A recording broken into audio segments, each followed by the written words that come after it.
So good morning. Here is Rita Mind, the introvert corporate professional who was a good listening ear since childhood. Everybody enjoyed talking to her. She liked listening, observing other people, and also observing herself. And this is why one day she decided to start her own business. But some good friends advised her not to do this because introverts can't sell and introverts are not good entrepreneurs and can't succeed in business. Hopefully, she didn't listen to them and she decided to get free of her fears, of her self-doubts instead, and to do some inner work using mainly hypnosis, journaling, or both. Sharing her own stories, sometimes sharing her stories through videos and through acting techniques that her mentor taught her. And this is why today I'm creating online workshops with a live version, also Zoom consultations and journeys into the subconscious mind.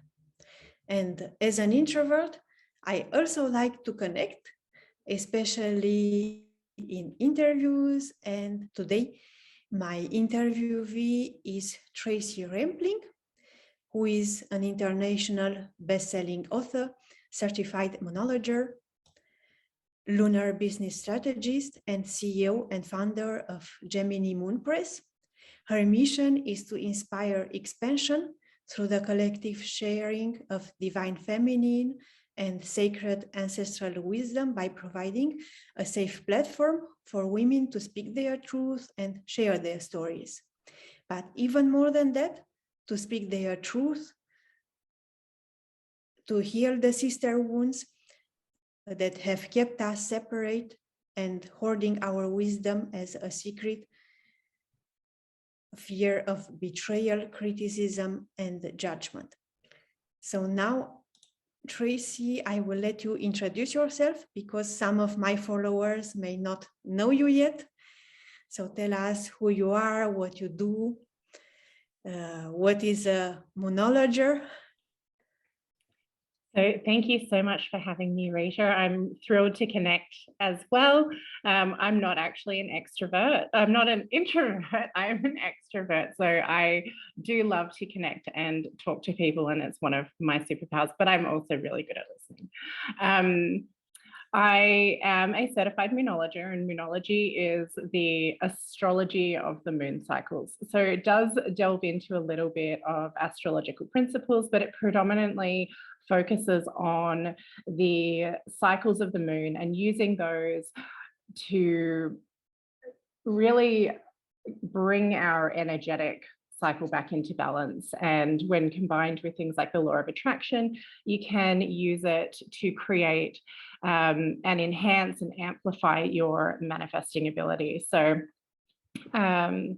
just as a quick little deep dive into that, at the new moon, which we had yesterday. So we have the new moon in Cancer. It is the perfect time, and it's not too late for anybody watching this. You can go off and you can do this right now. It's a brilliant time to think about what intentions you want to set both for the coming month ahead or the cycle in front of us, but also for the next sort of 3 months, 6 months, 12 months. So it's micro cycles and macro cycles, because not everything that we want manifests in 28 days. Sorry, spoiler alert. And so, but it's a really good time for us to dig deep and think about what it is that we want to bring into our lives, or what it is that we want to grow, what it is that we want to, to birth into this world.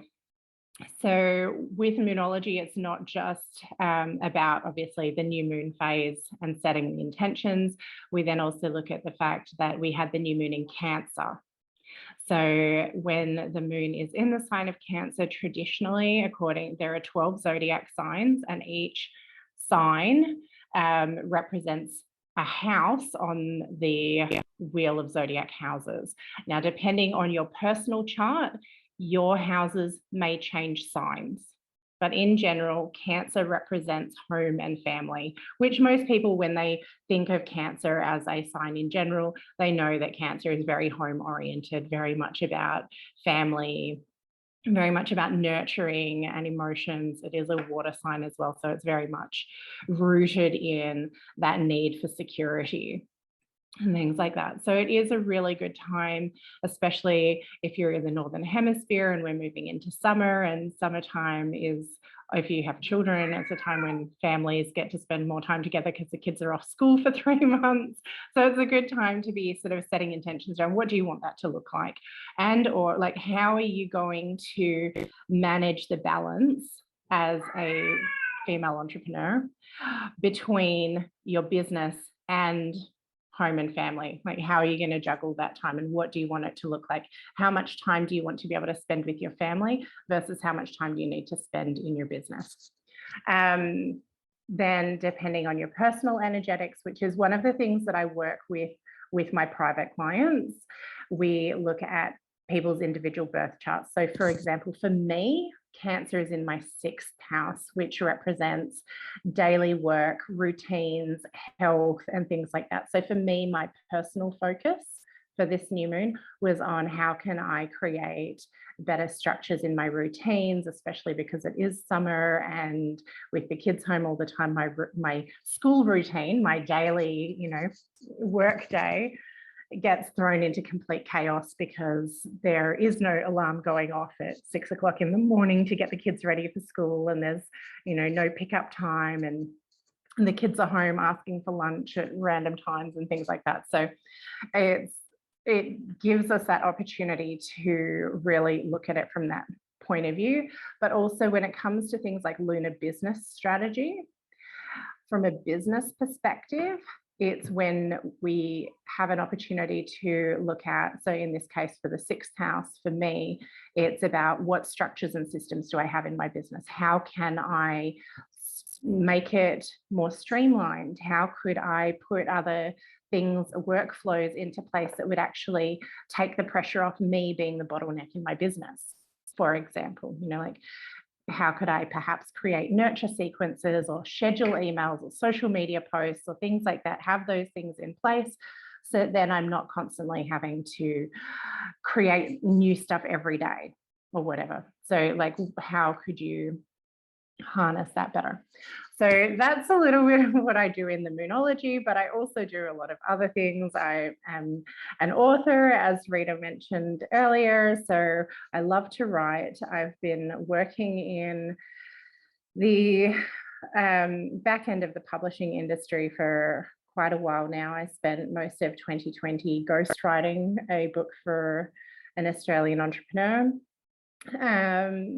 And so things evolved last year in 2021. I actually published my first chapter under my own name instead of somebody else's name, and I became an Amazon International #1 bestselling author, which I then have repeated several times. Congratulations. So, yeah, and that inspired me to actually start my own publishing house. So that's a new project for me, but I'm bringing in all of the different elements that I have personally worked with together and the networks that I've created through my, writing and ghostwriting and editing, like all of the industry contacts that I have, and bringing that all together to create opportunities for other women to share their stories. This is Gemini Moon Press. Yes. So at the moment, we are currently, our first book project is a multi-author book collaborative project where each person that comes into the project only has to write 1 chapter, which I find, and I've, like, this is how I started too. It's a really great way to dip your toes in the water, to not feel like you have the pressure of writing a whole 50,000 word book, because sometimes that can feel really overwhelming. And statistically speaking, most people kind of get 10 to 15,000 words into their solo book project and get stuck because they feel like it's so overwhelming. They're never going to get to the end. And 90% of people, and it's a terrible it's a terrible percentage, 90% of people never actually finish the first draft of their book. So multi-author collaborative projects are a really great way because it takes the pressure off having to write so much, because you only have to do a little bite. And so my first project that we're launching is called Lunar Wisdom, reconnecting with the divine feminine through rituals, spells, magic, and the phases of the moon. So I'm bringing a little bit of my moonology and my love for the moon cycles into my writing, and I'm bringing in a maximum of 24 contributors into the book project. So I've currently got 7 contributors that have said a wholehearted, oh my God, yes, I want to be a part of this. And I still have space for another 17 women to put their hand up and say, oh, I'd love to share my story. And so with that, I've actually given 4 different options to contribute, where you can share your story from as little as 500 words, which is really 2 long paragraphs. You know, it's like, it's 1 Word document page approximately of text. So it's not a big ask. It doesn't have to be scary. And I do have some amazing journal prompts available to help people come up, like, to work out what is it that I want to share. How can I share my story about working with the moon? Like, how do I work with the moon? What does it look like? What drew me to working with the moon? So all of those things to help the authors find the direction to share their story and their magic and their wisdom with other women. Because last year I ran a series of Clubhouse rooms, and I know lots of people aren't using Clubhouse anymore, but there are still a few people out there using it. But last year I ran weekly moon phase rooms, and every week I would host a room and people could come in and we would just talk about, like, if it was the first quarter moon, what we needed to do for the first quarter moon and just how everyone was feeling. And we did some oracle card readings and things like that. When it was the full moon, we'd talk about forgiveness and gratitude and things like that.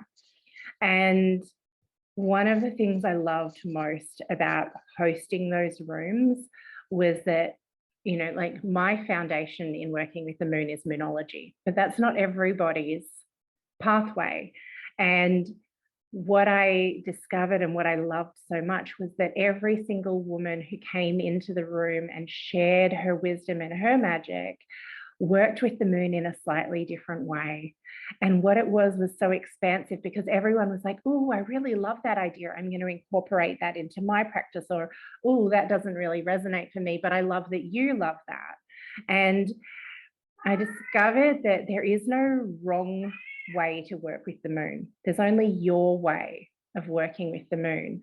And so in my book, Lunar Wisdom, I really want to bring in women who are bringing lots of perspectives of different ways that they work with the moon, whether it's because they come to it from, you know, ancestral, shamanic or indigenous practices, whether they come from, you know, working with it from a herbalism or a gardening by the phases of the moon, or a foraging kind of perspective, whether they work with crystals or angels or essential oils or sound healing or, you know, lunar witchcraft or Reiki, or there are just so many different modalities that people use as part of their moon practices. And I would love to give voice to as many of them as possible, so that the women who read these stories, who are maybe a little bit curious, who haven't necessarily worked with the moon before, can see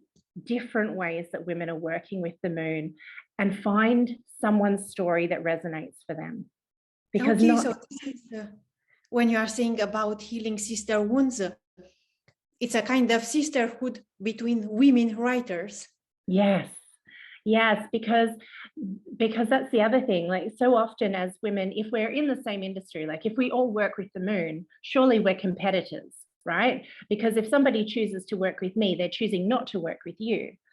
But I don't think that it is a competition like that, because each person will resonate with somebody's individual story differently, and they might not resonate with mine. And that's okay, because they weren't my person, right? They were never, I wasn't ever competing for that person, or do you know what I mean? Because they weren't It wasn't my message they were drawn to. But by sharing our wisdom collectively, what we're doing is we're actually linking arms and we're welcoming these other women into our sisterhood, into our circle, and saying, it's okay for you to do it however you want. And we all rise together. We all get to succeed. We all get to expand. We all get to learn from each other, because that's the other thing. Like, I get to learn from some of the most amazing women who work with the moon, which actually helps me individually as a person, as Tracey, to incorporate new things into my own practice and expand my own understanding, my own relationship with the moon. So it is just as healing and educational for me as it is for the people who are going to read our books. When you are writing a book with several women, how many women do they share their stories? So for this particular book, I would really love to have 24 women. I just feel like 24 would be an amazing... It's a lot. Right. Look, it is a lot. But, you know, if some of them are only writing 500 words and some of them are writing 3,000 words, you know, but it will bring a whole rainbow of experiences and practices and techniques that allow the reader to find somebody that resonates for them, because everyone's story will be different. Okay, so there are 24 stories. How do you do in putting them together? So the way that it works is that each person's story is a separate chapter. So like in the other books that I've been in, everyone writes their own story and they give it a title about whatever it is. So my first chapter in the very first book that I did, which is called Aligned to Leaders, was actually my story of how I ended up becoming a moonologer and really embracing my soul's mission aside from societal expectation, because it was a huge thing for me to kind of step out of the spiritual closet and be open about the witchy things, coming from quite a traditional background. And so I shared this story of like how I came to work with the moon.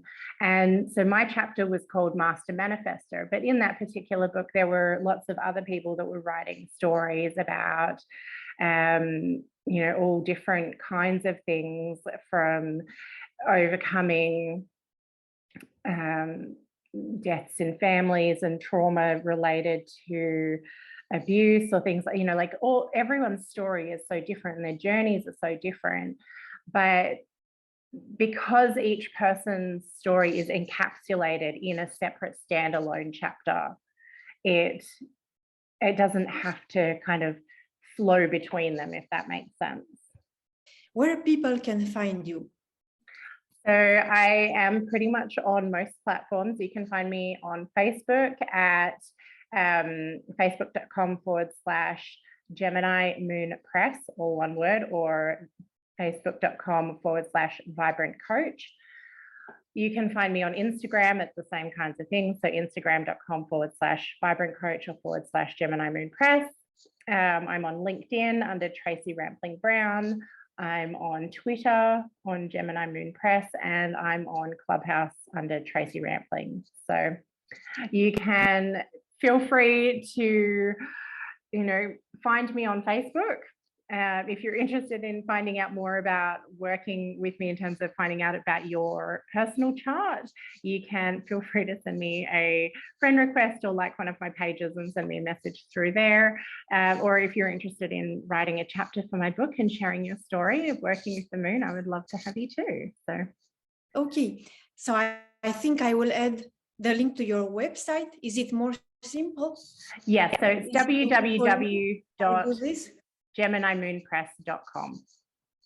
I will add it to in the YouTube description and also in a comment on Facebook.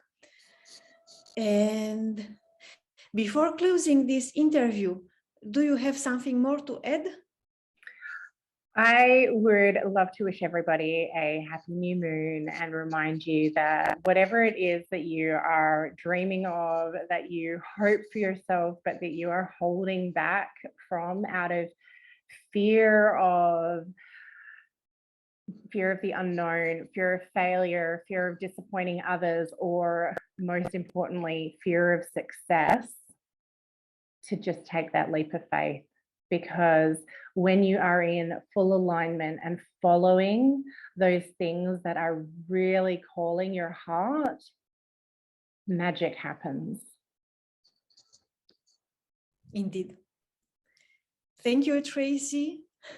Thank you for the company of your cat too. Thank you so much for having I me. love cats, and some of my followers love them too. They are making posts, taking picture of their cats. Yes, well, We only listen to her. she's disappeared again now, but yeah, she was around earlier. Lovely cat. She has a nice voice. Okay. She's not afraid to use it. Thank you.